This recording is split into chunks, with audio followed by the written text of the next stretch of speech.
Hello' everyone, যোৱাকালি মই উপস্থিত আছিলোঁ অল ইণ্ডিয়া লিমিটেড আৰু দুলেজেণ্ড ক্লাবৰ উদ্যোগত আয়োজিত ডক্টৰ ভূপেন হাজৰিকাদেৱৰ ত্ৰয়োদশ মৃত্যুবাৰ্ষিকী উপলক্ষে আয়োজিত এক বিশেষ অনুষ্ঠানত। এই অনুষ্ঠানত ডক্টৰ ভূপেন হাজৰিকাদেৱৰ সৃষ্টি আৰু সংগীতক সোঁৱৰি অনা হৈছে। বিশেষভাৱে অসমীয়া হিয়াৰ স্পন্দন ধৰা এই মহান শিল্পীগৰাকীক সন্মান জনাইছে।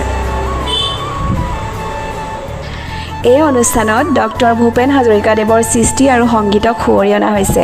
বিশেষভাৱে অসমীয়াৰ হিয়াৰ স্পন্দন ধৰা এই মহান শিল্পীগৰাকীক সন্মান জনাইছে। ইয়াত স্থানীয় শিল্পীসকলে তেওঁৰ গীতৰ পৰিৱেশন কৰাৰ লগতে নৃত্য পৰিৱেশন কৰিছে আৰু সকলো উপস্থিত লোকৰ মাজত ডক্টৰ ভূপেন হাজৰিকাদেৱৰ স্মৃতি নতুনকৈ জীয়াই উঠিছে।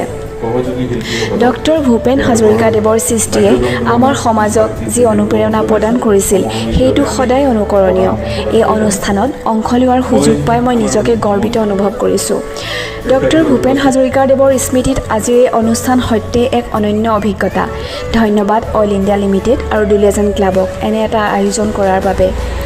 এতিয়া মই বিদায় লৈছোঁ। আজি বৰ ভাল লগা এটা দিন আছিল। জয় আই অসম।